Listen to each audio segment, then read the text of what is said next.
Question of Proof by Nicholas Blake, dramatised for radio by Michael Bakewell. The scene is a bedroom in Sudley Hall Preparatory School. Not one of the airy, green-washed, ostentatiously hygienic dormitories so reassuring to the science-ridden mind of modern parenthood, but one of those bedrooms resembling in its extreme draughtiness nothing so much as a section of corridor in an express train which tradition assigns to dons, schoolmasters, and the lower ranks of domestic servant. The time is 7:30 on the 20th of June, 1934.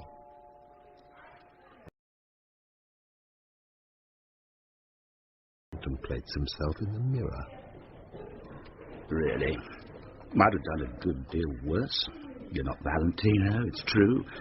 On the other hand, you're not a human mouse like poor Sims, or a battered Adonis like Gadsby. Be the plus face, on the whole. Still, Hero seems to like it. That's the main thing. What on earth is going to become of us? After all, what could be more ludicrous than to be in love with the headmaster's wife? What's the matter, Percy? Is there something wrong? The Farley Munsons aren't coming. I was counting on them for a subscription towards the new Fives court. And I can't feel any guilt at all. Nor can Hero. In fact, she seems utterly oblivious to the possibility of our being caught out. Oh, blast! There's breakfast. Since it's sports day, we better drape ourselves in the old boy's tie. We can't be too careful about impressing the parents with one's essential old boyhood. In the hall, the school is busy with breakfast. Gadsby, the common room bore, is absorbed in a very crumpled Daily Mail. The jury's still out on the Sibley murder. Can't imagine what they've got to argue about. Mind you never really know what a fellow's capable of when there's a woman in the case. Such a self-effacing little chap. So, when we find you lying in a pool of gore, we'll search Sims for the blunt instrument. You can't get much more self-effacing than Simmy. Oh, come on, Wrench. Why should I want to murder Gadsby? He hasn't got a wife. Oh, I wouldn't be sure of that. Well, if the murder's going on... That's because he's Percy's nephew. He thinks he can get away with anything. He's got enough low cunning to keep out of trouble himself. But whenever there's a row on, you can bet your bottom dollar he's at the bottom of it. The boy in question, the Honourable Algernon Wyvern Weems, is in the act of tormenting a slow, fat youth sitting next to him, a boy whose only sin is to be the son of a farmer. Pack it in, Weems. I've never done you any harm. Do it, Weems. Out with the private conclave for the black spots in Longie's hut. Password, dead man's chest. But it's sports day. So much the better. They'll never miss us. No matter of life and death. And Michael Evans has a period off. Beneath a conveniently loose brick in the wall of the headmaster's garden, there is a note waiting for him. I shall be in the 5th Form Hay Castle at lunchtime. Highly imprudent, I know, but I must see you. I must. The previous day, the boys had built circular castles out of the stooks of hay and had a mock battle. Now, in the 5th Form Hay Castle, hidden from the eyes of the school, Hero is waiting in a green dress. You're crazy! You'll be asking me to meet you under Percy's study table next. Do you mind? Oh, I adore you. I want to eat my lunch. I've made some sandwiches for you, too. I on honeydew affair. No one but you would try to get away with a remark like that. What explanation have you given to the authorities for this little picnic? I just told Percy I was going to have my lunch in the sun. He's got used to my fantastic ways by now. Do you know, since I've loved you, I feel much more kindly disposed towards him. I've never understood why you married him in the first place. Sheer panic. You don't know what a craving women have at times for reassurance and the feeling of firm ground beneath your feet. Now you're out of your depth again. But I've got you beside me now. I don't think I'd be a coward again, unless you stopped loving me. only problem is, what the hell are we going to do about it? Look, we've had all this out before. Don't talk about it now. No. They'll be out from dinner in half an hour, and I've got to be on the field for the 4:40. He forgot to press the button last year. On your marks. Get set. Go! The big event of the day was the 440 yards race. Every eye was focused on the runners. It was a great race. Michael, in the appalling days to come, was to remember it, as frontline soldiers in the Great War remembered some scene. Cricket on a village green, shire horses standing up against the skyline, which somehow grew to be their vital link with sanity and England.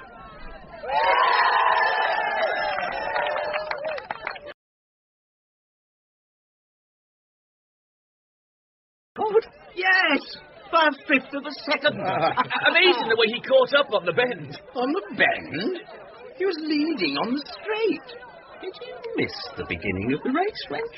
No, I was gadding about acquiring merit with the parents. Now, Sports Day has run its course. The Silver Cups have been presented. Percy has entertained the more desirable parents to tea, blithely unaware of the fact that one of the boys has been lying dead for some time, his face hideously blue and his tongue clenched between grinning teeth. Apparently no one set eyes on the little blighter all afternoon. Looks as though your little dream may have come true, Griffin. No such luck. Weems always managed to keep out of trouble. Mark my words, he'll... Percy wants you all in his study. They found Weems. He's been strangled. Good God. Where was he? In the 5th Form hay castle. Isn't it a bit unwise coming in here like this? Hero. You were alone in the hay castle. But why? Don't you see, darling? The police are bound to ask us all where we were. According to the doctor, the murder was probably committed between 1 and 4. But we can give each other alibis. Blow the lid off everything. Oh, I see. You're being chivalrous. Percy's coming. Promise. Very well. I'll look out something for you. Evans. The superintendent, his name is Armstrong, intends to interview all the staff individually. Will you hold yourself in readiness? Yes, of course. Good night, Mr. Vale. Good night. What did he want? Some properties for a play he's doing with his form. This is a most unsuitable time to be thinking about play acting. Oh, it has all come as a terrible blow to me, Hero. I've given my whole life to the school, and now this happens. And to a boy whom I stood in loco parentis, his only close relative. Nobody can say it was your fault. That is hardly the point. Suspicion of scandal is enough to ruin a place like this, and where shall we be then? Well, I suppose we shan't starve. We shall be coming into some money now, I take it. My dear, that was a most uncalled for remark. I should have expected a little more sympathy from my wife on such an occasion as this. I'm sorry. I expect I'm a bit overwrought myself. Yes, it is a difficult time for us all. Especially since we're under suspicion. Huh? Because of the money?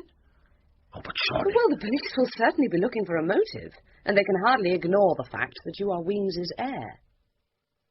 Now, sir, if you could give me an account of your movements between 1 and 4.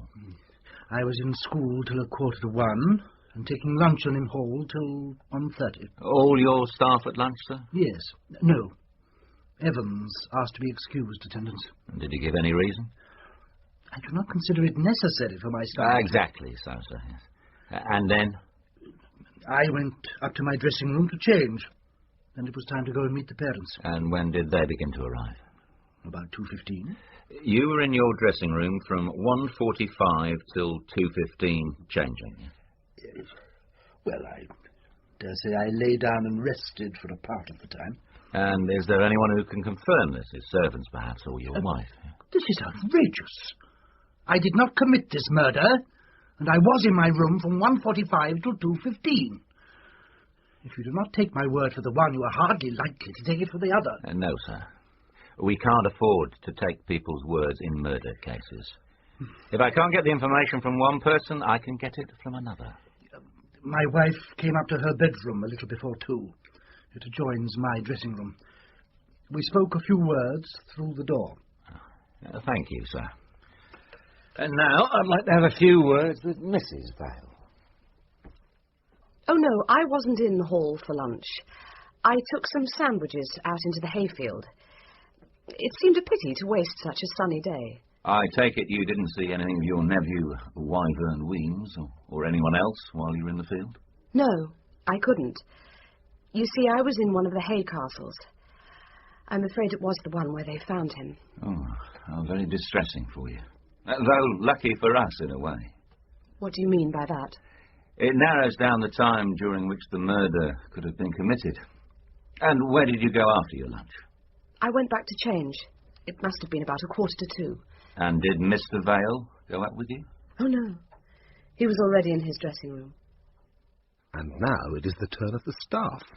Tiverton is doing his best to maintain a rather world-weary manner. Well, really, I'm not my brother's keeper. Griffin had a cigarette in here with me before we went out to check the sports arrangements. I've no idea what Wrench got up to. He wasn't on the field when the first race was run. Gadsby is hearty and rather too confident. Matter of fact, I slipped into the village for a quick one. Have to get primed for these social riots. Quite so. And how quick was the one? Oh, very good.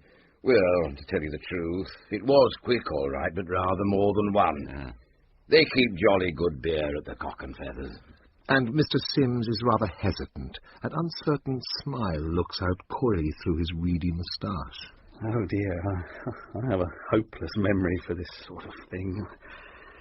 I came into the common room for a bit. Tiverton was here, I think. And then I changed and went out for a smoke. Whereabouts did you go? Along by the hayfield. Griffin must have seen me. He was out on Bigfield.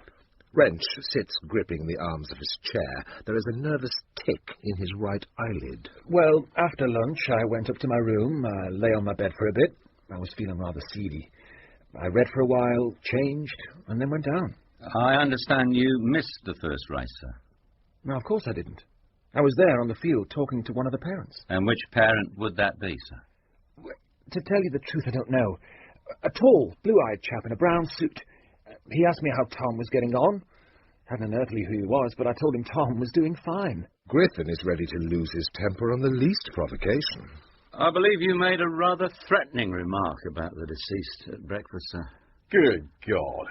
If you're going to drag out that kind of rubbish, you'd better arrest every schoolmaster in England on suspicion of murder. You must realise we have to go into every detail, however trivial.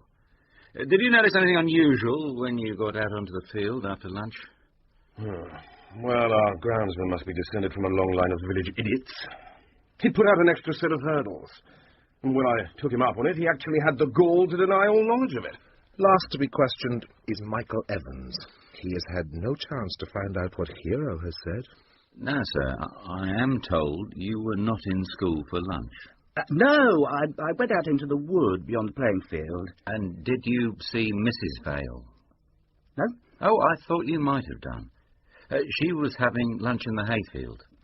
So, you were in the wood from 1:15 to about 2 o'clock. That's right.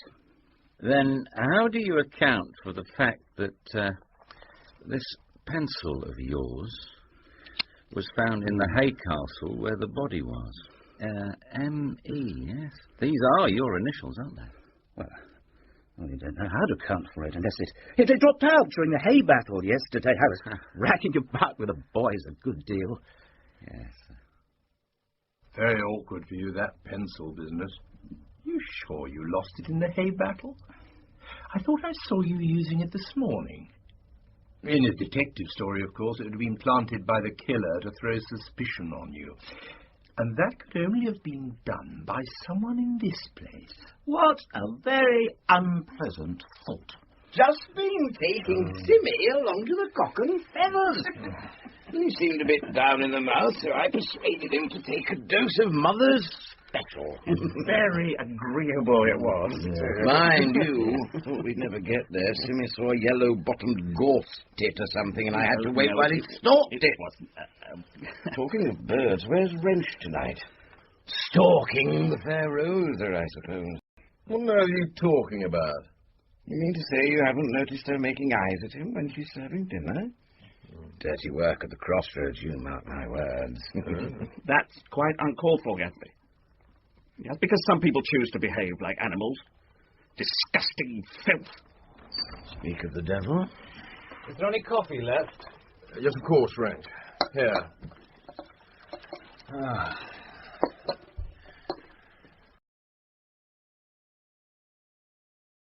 I've been putting them to bed. There you are, Gatsby. What do you mean, Sims? There you are. Well, Gadsby thought you were putting Rosa to bed. Steady on, old man. You filthy bastard! Oh! You dirty little... Oh! Leave him be, Gadsby. You've done enough damage for one night. Your presence is no longer required.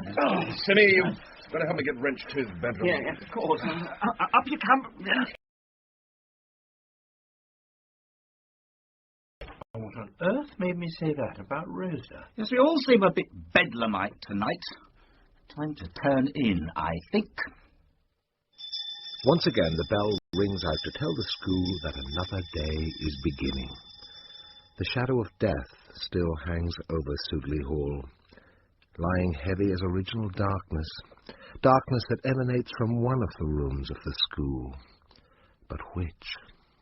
I had a visit from young Evans first thing this morning. Oh, yes? He suggested that he should invite a friend of his to investigate the mystery of poor Algernon's murder. A friend of his? He is what I believe is called a private inquiry agent. He also happens to be the nephew of the assistant commissioner at Scotland Yard. And what did you say? I asked him to telephone his friend without delay. I'm by no means happy with the course the inquiry is taking. Has the superintendent been bothering you about the will? He has not even touched on it. But I strongly resent members of my staff being held in suspicion. Whatever do you mean? He says he found Mr. Evans's pencil in the hay castle where Algernon was murdered. He dropped it there, of course, during the hay rag. But the police seem to be attaching considerable importance to it. I see. This friend, Nigel Strangeways, will be arriving by the 12:40. Evans has the last period off and intends to meet him at the station. I thought perhaps you might care to drive him there and bring Mr. Strangeways back. Yes, that's an excellent idea. It will be good to have somebody on our side. I don't much care for Superintendent Armstrong. Oh, Mr. Evans. I wonder if I could have a quiet word with you. The morning room is empty, I think. Of course. I have to ask you one or two questions which you may find rather distasteful. Well, you'd better go ahead.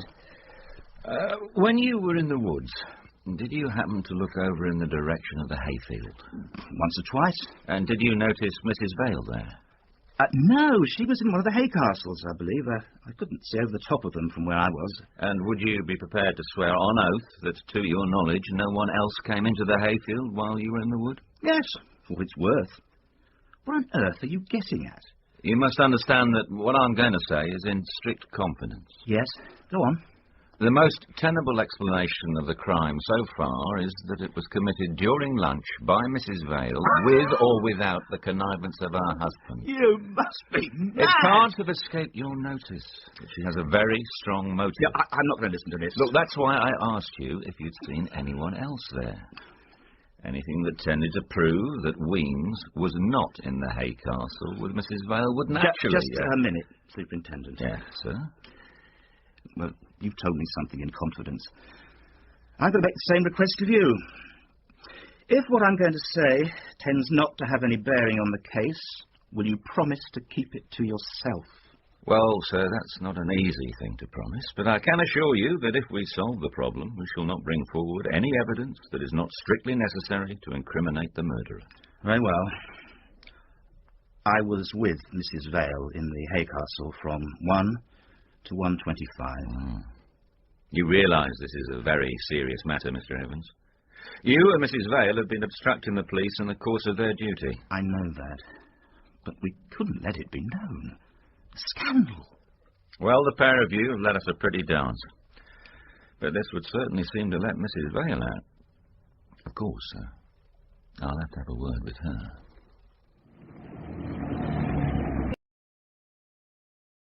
happen at last.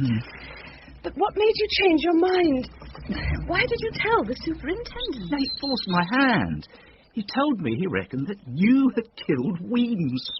But I thought it was you he suspected. What? Well, Percy said they found your pencil in the hay castle. And then when the superintendent told me you'd altered your evidence, I thought you'd done it because you'd lost your nerve. Oh, please forgive me. I feel as if I'd just been reprieved and let out of prison. But now I think we'd better tell Percy. Yes, you're right. Let's wait a few days, though, till he's got over the shock. Is he taking it badly? Rather what you'd expect. The school will be ruined and so on. But we'd better be on our way to the station. We mustn't keep your friend waiting. What? Indeed. We were up at Oxford together, but he couldn't stand the place, so he answered all his mods papers in limericks. Stones didn't have much taste for modern verse, and he was sent down. He travelled about a bit, settled down to investigate crime. He said it was the only career left which offered scope to good manners and scientific curiosity. But you still haven't told me what he's really like. Well, he looks a bit like one of those less successful busts of T. Lawrence and drinks tea at all hours of the day. He's a simple soul, really. He gets on with everyone. He'll even get on with Percy.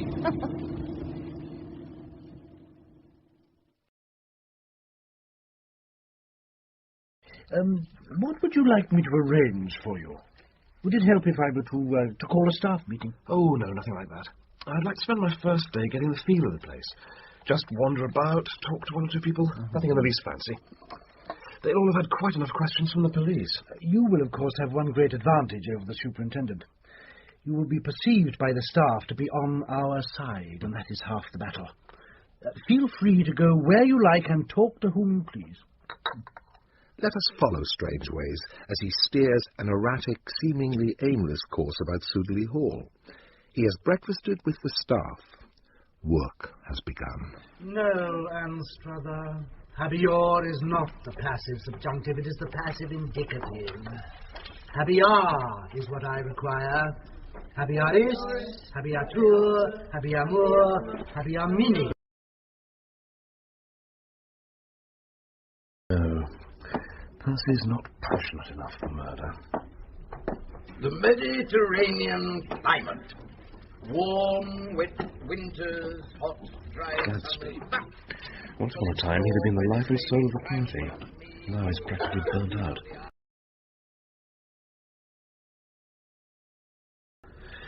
Gadsby might commit murder out of fright.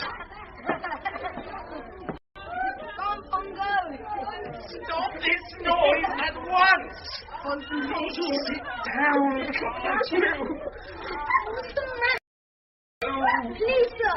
Bongo's lizard has escaped. Look out! It's going up your... Poor Sims. Sounds more like a witch's sabbath. There comes Percy. The whole in this afternoon and write lines. Stevens and Ponsonby will come to my study at 12:45. Mr. Sims, a word. Poor devil, no one gives him a chance. Never in my life have I seen such a lamentable exhibition of incompetence. You just let them run all over you. Haven't you got an atom of self-respect? No. Break his head. But poor old Sims is too downtrodden even to whimper. The only law he knew was the law of the axe. Thomas More, Thomas Cromwell, and Wolsey only escaped by taking refuge.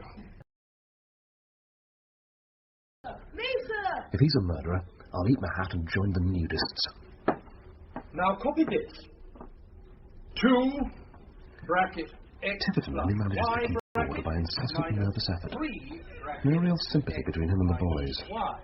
A murderer? But you can never be sure with a type like that. Right, Jenkins. You're going to be Mark Antony, and the rest of you are going to be the mob. Now, Wrench has something like a genius for teaching. He's got brains. Brains enough to plan and carry off a murder. Suppose there was something that threatened to ruin his career. And supposing that Weems knew about it. So that's where you got to. Mr. Strangeways. Making any progress?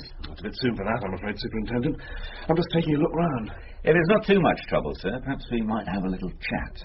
Compare notes, so to speak. An admirable idea. Why don't we pool the facts, but keep our theories to ourselves for the time being? There's no one in the morning room. I'll get them to send us a pot of tea, and you can bring me up to date.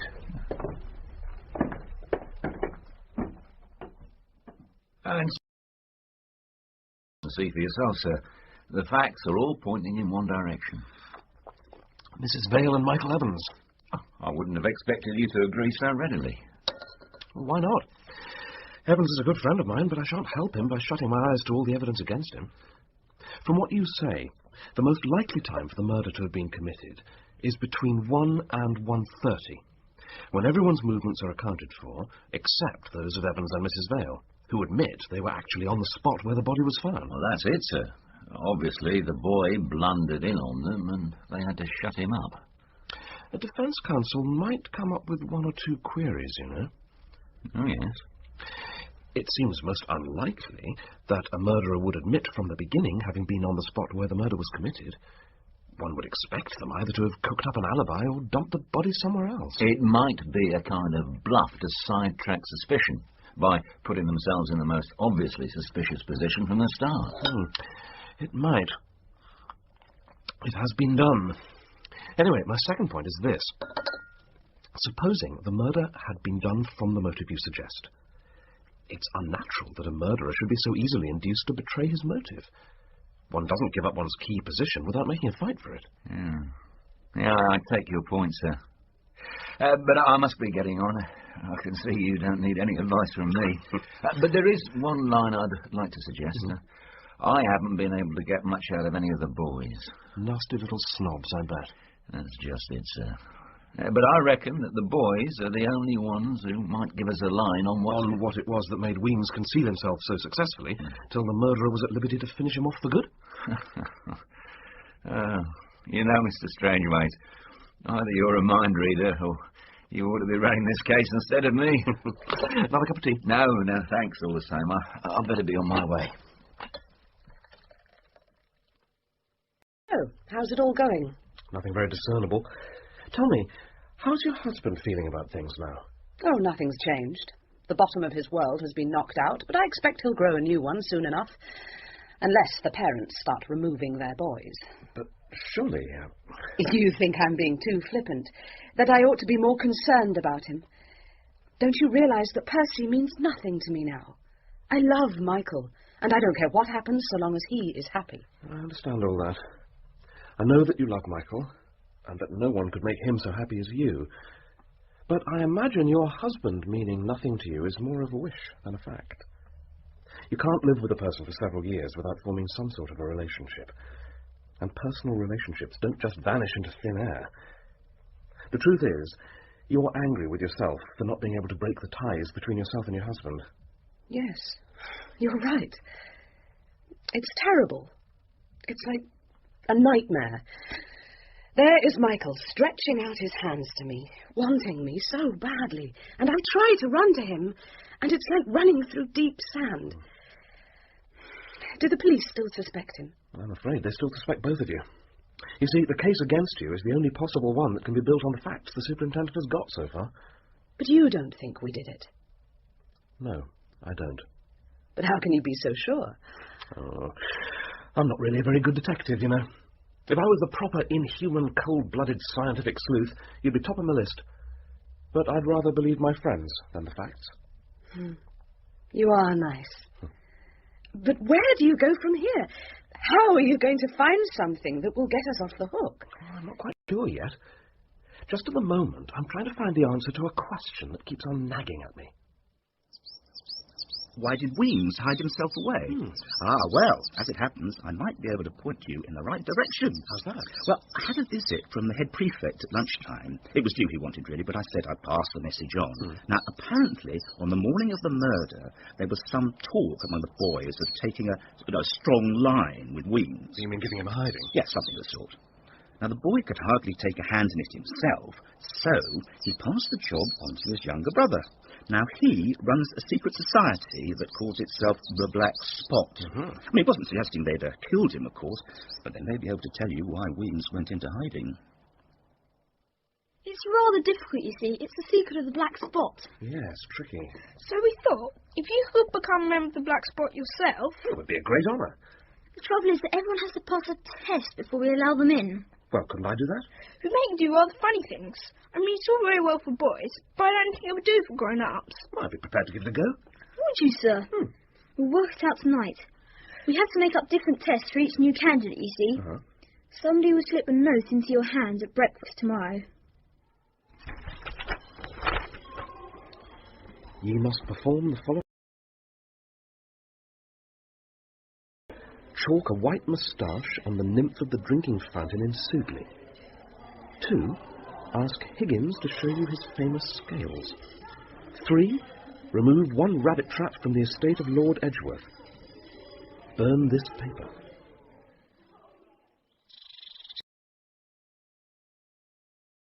Jail or the county asylum, but I could never resist an adventure. I found the Sudeley nymph easily enough and chalked a positive walrus of a moustache on her fair features. Sherlock Holmes never had to do things like that. And what was so remarkable about Higgins's famous scales? They're doctored to give short measure. I was lucky to get away with my life.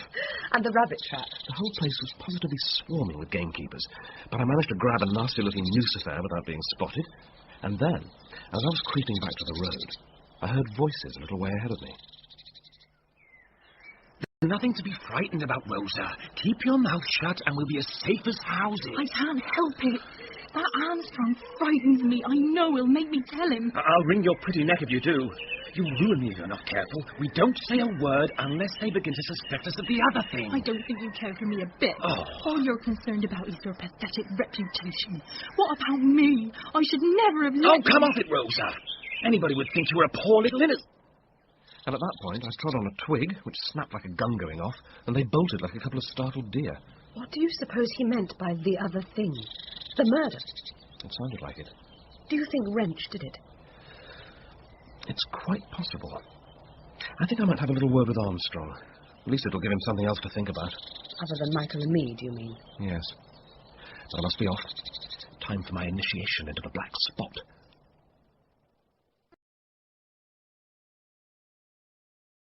Reveal the secrets of our society to any living soul. I do so swear. Then, by the powers invested in me, I declare you to be a member of the Black Spot. Oh. Don't worry, sir. You'll easily wash off. So, what is it that you have to tell me? Well, you see, it's about the day that Weems was murdered. We'd arranged to meet after lunch in Mouldy's hut to transact important society business. About giving Weems what for? And then we head back to school to get changed. Yes? That's all. That's all? You see, we thought we ought to tell you, because the policeman asked if anyone had been outside after lunch, and we couldn't tell him because it was the Black Spot and deadly secret. And you didn't see Weems while you were out? No, sir. I'm afraid we haven't been much help. I suppose Weems wasn't a member of the Black Spot. I should jolly well say not. The slimy little chizzer. Might he have thought he had a chance of being elected? Oh, I should think so. He was sorry enough. Would he have known about the tests and all that? Probably. It's supposed to be a secret, but most of the school know the sort of things we do. And what kind of tests have you set? Altering the school clock, pinching the porter's bell. Stevens had a jolly nippy idea for one last term. He was going to tell a chap to disappear for 2 hours. He could go anywhere he liked in the school or in the grounds, but he mustn't be seen. And it didn't come off.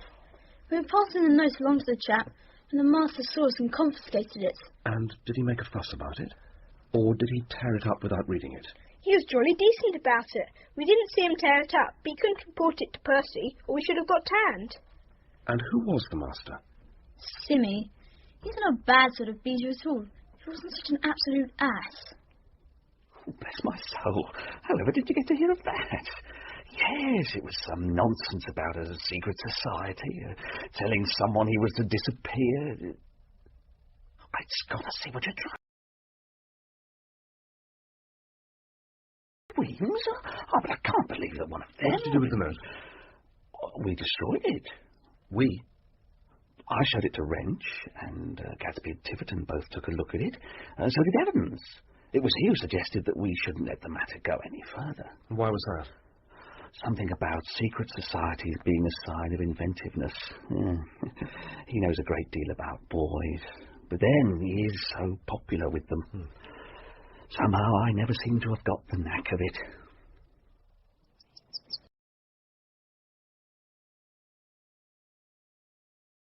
But if he decided to hide in the Hay Castle, well, how come he didn't come across us? I rather think he might have been given another test. Practical joke, perhaps. Oh, like putting out that extra set of hurdles. Moldy swore blind he didn't do it. That would certainly fit the bill. And the only time he could safely have done that was between 1 and 1:30, while you and Hero were in the Hay Castle. Mind you, this hasn't got much ice with the superintendent. And the fact that you were the one who said that the note ought to be hushed up hasn't exactly helped matters. What about Wrench and Rosa? Oh, that was a very grisly business. He insisted on dragging me along with him. It's just as well the rack and the thumbscrew have gone out of fashion. A spell in prison wouldn't do you any harm, young lady. What do you mean?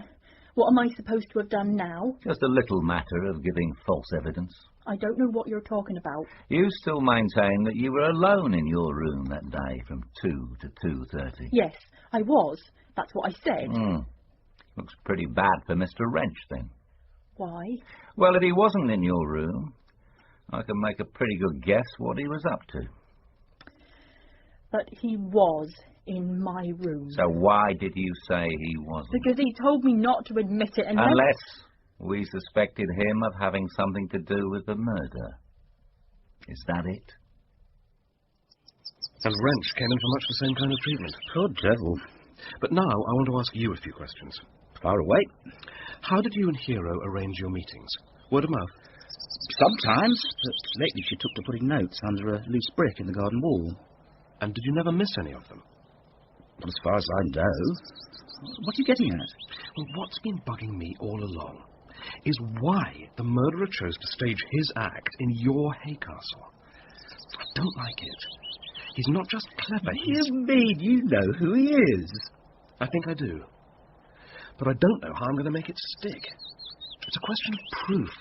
That's a good title for a detective story, if you ever write one. And I haven't got enough proof to fill an acorn. Tarnow's off. Percy's called a council of war about the parents' match. You mean he's going ahead with it? Business as usual spirit. You know, backs to the wall, bulldog breed, never say die.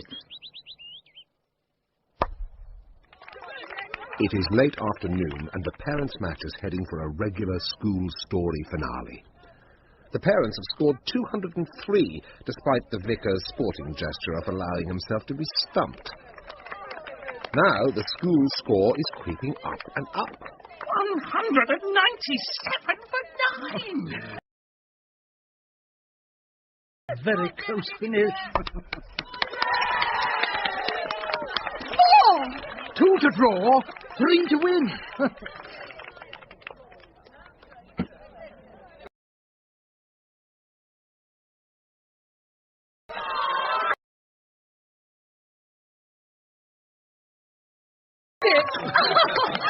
We've won, Percy! We've won! What is it? What's the matter? Percy! Hero, what is it? Mrs. Vale has fainted. Somebody run and get her some water. I'll go. What on earth's happened? It looks very much as if Mr. Vale has been murdered. Oh, stripes. Good God! Was that Mr. Evans running off? He went to get some water. I think Mr. Vale is dead. Pass me that megaphone, if you please. Ladies and gentlemen, no one is to leave the field. Mr. Vale has met with an accident. Try to drink a little. Madam, I'm very sorry to trouble you, but the sooner I get all the facts, the quicker we shall find whoever did this. Percy spoke to me just before the last over. When we won the match, I turned to him. I thought he must have gone to sleep. I touched his arm, and he fell off the seat. Just try to calm down. Did any of you touch the body before I came over? Tiverton and I turned him over to see. We saw that he'd been stabbed. Which of you removed the weapon? Don't you know? That you must never... we didn't. There was no weapon there. Nothing at all. Sergeant, no one is to leave here till they've been searched. You better get hold of a police matron for the ladies. You took a long time getting that glass of water, Mr. Evans. No longer than I can help. Where did you go for it? My bedroom. Do you mean to tell me there's no tap nearer than that? No, there are lots, but no glasses. I see.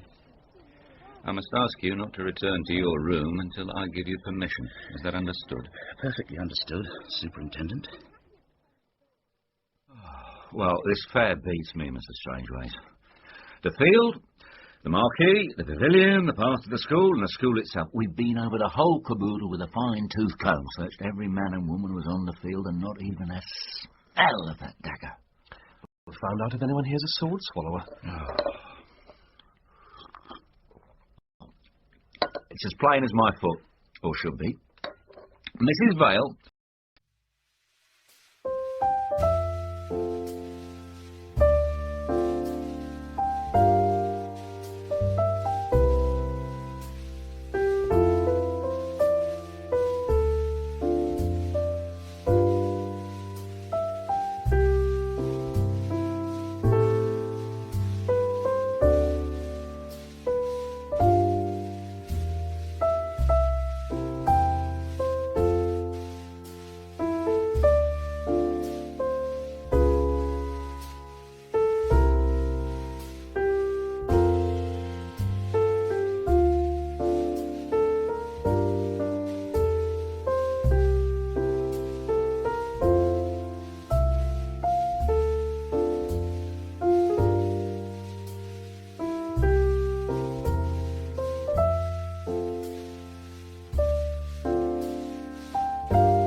Carried the stiletto in her clothing.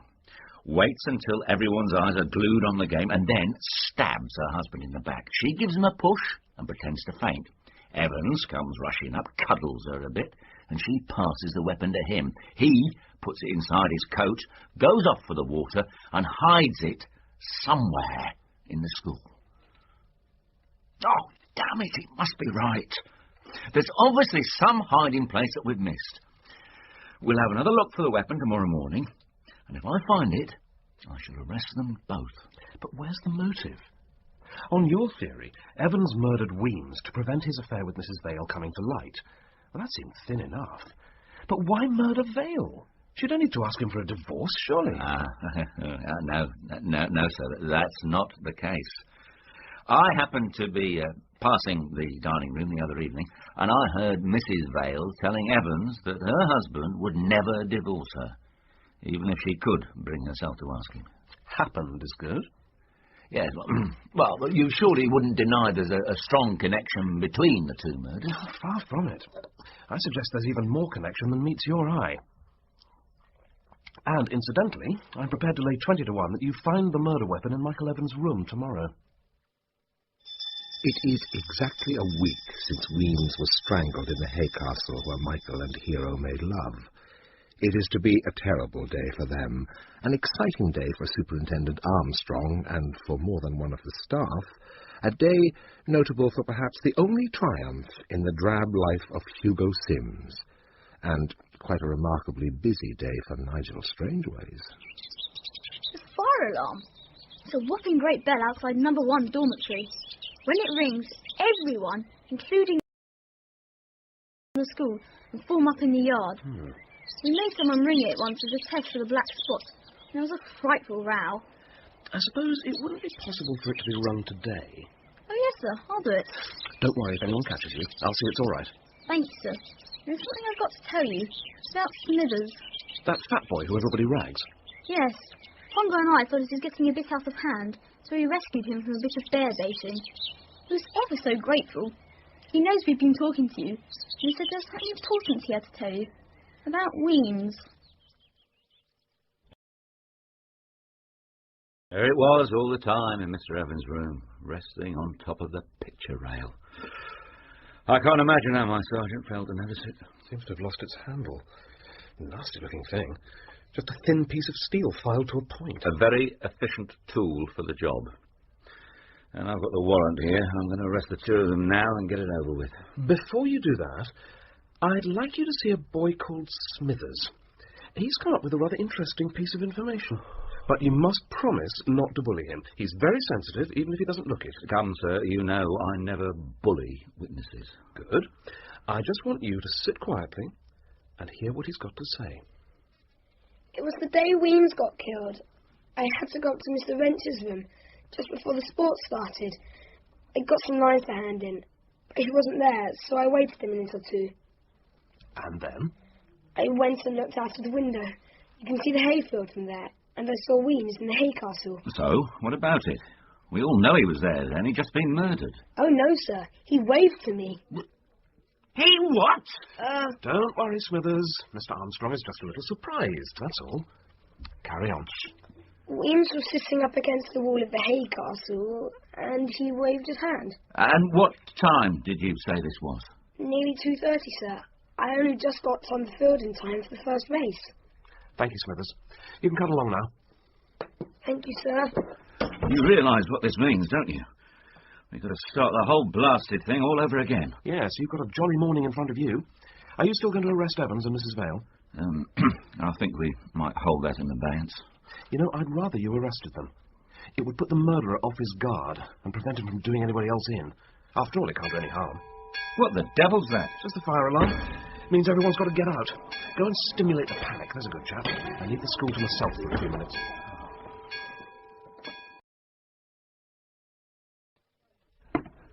Well, sir, you've had your 5 minutes worth. We're after. I don't know yet. I'll tell you when I've had a chance to look at it. I'm going to have another look for the handle of that stiletto. It can't just have vanished into thin air. It's just a matter of pegging away at it. That's how mysteries are solved. Pegging away? Oh, my holy heavens, what abysmal asses we are. Tent pegs. Have they taken the marquee away yet? Well, first thing this morning. Well, I didn't see any reason why they should. Well, it hasn't rained overnight. The evidence should still be there.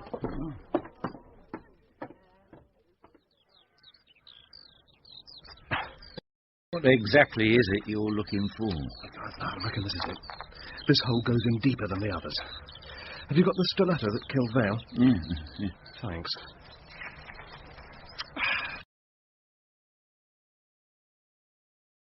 Did was to put a wooden top on it so that it looked like a tent peg. You mean it was stuck there in the ground all the time we were turning everything and everyone inside out? You'd hardly have noticed it in the middle of all those real tent pegs, all pulling their weight and looking perfectly respectable. So the murderer only had to stand near Mr. Vale, pull the weapon out of the ground, stick it into Mr. Vale and put it back. Who arranged the seating? Tiverton. And Tiverton stopped umpiring at the tea interval. And he was the first to be seen bending over the body. Gadsby was close by. So was Sims. And we still can't rule out Mrs. Vale. But I reckon you know which of them it was, don't you? I think I do. But I've got to be sure. I want to stage a reconstruction of the first murder.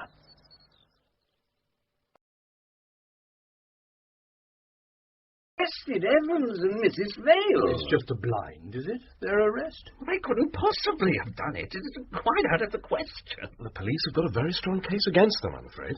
They never take action unless they have to, you know. But what do you hope to get out of this reconstruction? Is it going to be some kind of Hamlet stunt with the real murderer rushing off and calling for lights and so on? I just want to get everyone's position clear. There is a chance something may turn up we've overlooked. Are the boys going to take part? No, that won't be necessary. Which means that you suspect one of us in this room to be the murderer. There is no doubt that the murderer was fully cognizant of the workings of the school. I can't go further than that at present. Well, you're rather frightened of rubbing shoulders all day with a murderer. I wonder he doesn't have a go at you. I can't say I'm terribly frightened, though I must admit I keep a revolver under my pillow.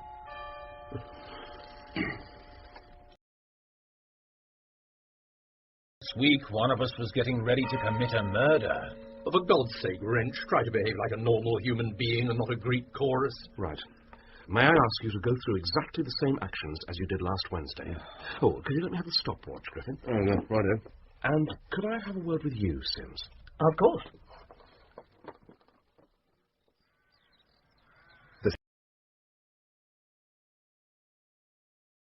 Haycastle, Griffin has called Mouldy to task about a row of imaginary hurdles.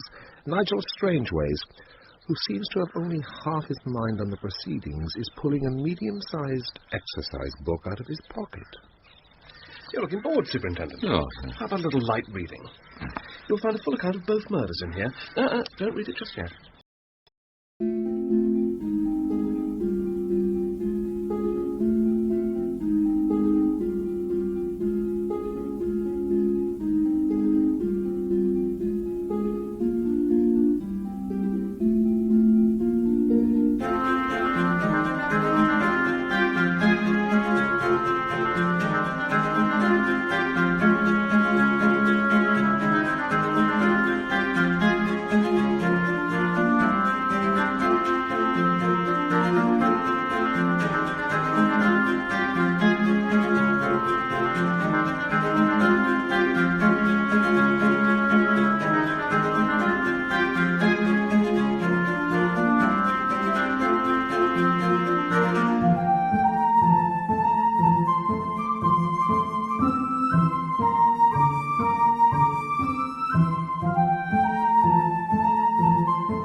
The 440 yards race is about to start.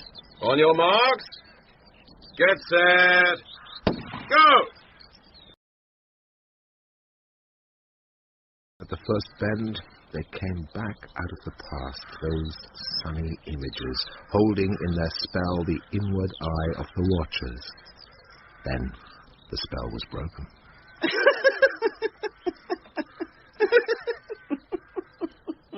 Sims, looking like an undersized popular preacher, has his hands on one of the deck chairs where the hay castle had been. It was quite easy, you know. Everyone was so intent on the race, the murderer had only to walk into the hay castle, strangle his victim, and walk out again. It was the same at the cricket match. One of the tent pegs was really a dagger, you see. He had only to wait until everyone's attention was focused on the last over, pull out the dagger, plunge it into Percy, and put it back again in the earth. Really talking about? You are doubtless eager to hear who the murderer was. To evolve such a scheme required brilliance, and to carry it out, nerve and resolution beyond the capacity of most men. But there was someone you'd always overlooked. Someone you thought incapable of such nerve and resolution. And he did something none of you would have dared to do. You see, gentlemen, I killed Weems, and I killed Vale. I hated them, and I killed them, right in front of your noses. And that is all I have to say. Apart from one significant gesture of farewell.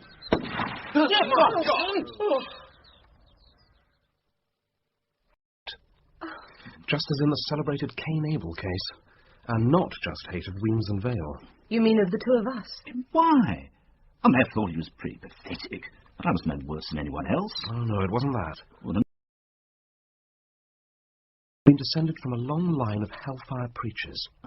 You see, he happened to see you and Hero making love, and he took to watching the pair of you at every opportunity.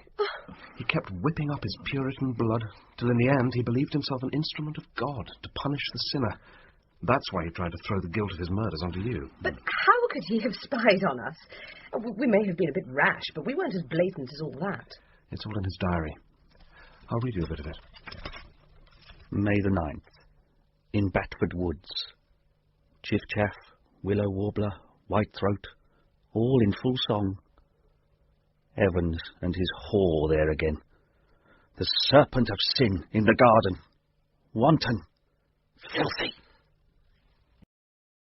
He used field glasses, of course. But what put you on his track? A little outburst Michael told me about. When Sims came back from having a drink with Gadsby and heard about Wrench stalking the fair Rosa. Yes, because some people choose to behave like animals. Disgusting filth. So Weems had to be killed in the place where the pair of you had been making love. God. But I still had to find a motive for Sims choosing him as his victim. I must admit that he had me beaten until I read the diary. June the 12th. Informed today, Weems played a vicious and unpardonable joke on me. And then everything suddenly became clear. The boy has a devil in him which contaminates all around him. I know what I have to do. Kill and spare not, saith the Lord. Good God. But...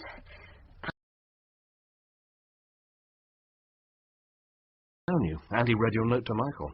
So he sent the black spot letter to Weems, telling him to hide in the hay castle from 2 o'clock onwards. Oh, quite childishly simple, really. But why did he have to kill poor Percy? What harm had he done him? I must confess, I ought to have been able to stop that. The motive had been right under my nose. I'd heard Vale giving Sims the most terrific taking off. He'd been browbeating and patronising him for years, and suddenly Sims boiled over. But he might never have gone to the length of murdering your husband if it hadn't suggested to him another magnificent way of incriminating the pair of you. Yes, he really struck the top of his form there. So glad you enjoyed it. How did you know about this diary of his? I didn't for certain. I came into the common room once and I saw him writing something in an exercise book. He didn't see me. And then I noticed he either carried it about with him or kept it stowed away in his common room locker. The moment I looked at it, I knew that I'd won. I substituted another exercise book. He didn't even miss it till I told him I'd read it. You told him? Oh, yes. I made it clear that all was up. He knew where I kept my revolver, so I left him to it. Although I didn't expect him to put on a farewell performance at the scene of the crime. I'd left only one shot in the revolver, and it looked at one point as if he might fire it into me. But fortunately, he reenacted his part and had his crowded hour of glorious life. And here we all are. Well, you've certainly got a nerve. I don't know how we begin to thank you. Well, a pot of tea would be a good start.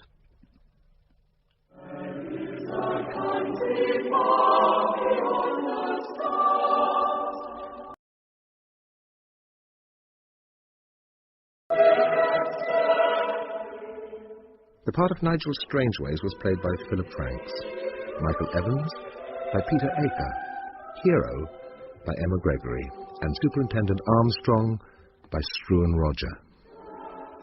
Sims, Philip Fox. Percy Vale, David Collings. Tiverton, Geoffrey Beavers. Gadsby, Steve Hodson. Griffin, Jonathan Guy Lewis. Wrench, Colin Tierney. Rosa, Rosanna Mason. Stevens, Edmund Singer King-Smith. Ponsonby, Patrick Liddicote. Smithers, Daniel Draper, and boys from Hurstpierpoint College. The narrator was Gerard Murphy. Nicholas Blake's A Question of Proof, dramatised by Michael Bakewell and directed by Jane Morgan, was a peer production for BBC Radio 4.